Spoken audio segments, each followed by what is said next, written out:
আসসালামু আলাইকুম রহমতুল্লাহ। এটি হলো আমার ছোট্ট দেশি মুরগির খামার। এখানে আমি দেশি মুরগি এবং কোয়েল পাখি পেলে থাকি।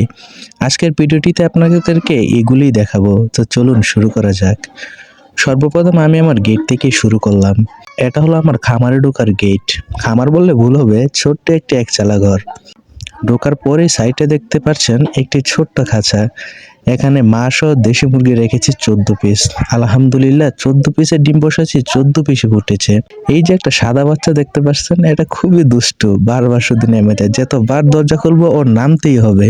পাশে একটি ছোট্ট খাঁচার ফ্রেম দেখতে পাচ্ছেন, এটা আমি কোয়েল পাখির জন্য বানিয়েছি। শুধু নেট লাগানো বাকি, তাহলে পরিপূর্ণ কোয়েল পাখি এনে তুলবো। ভিতরে দেখতে পাচ্ছেন কিছু মুরগি ছোটাছুটি করছে, এগুলিকে ছেড়ে দিয়েছি।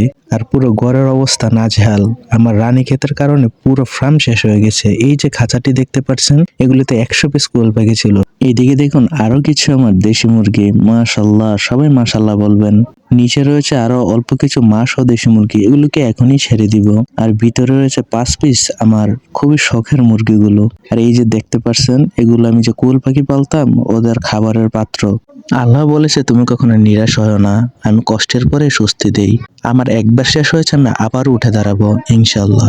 সবাই আমার পাশে থাকবেন, আমি আবার ফার্মটি নতুন করে সাজিয়ে তুলবো।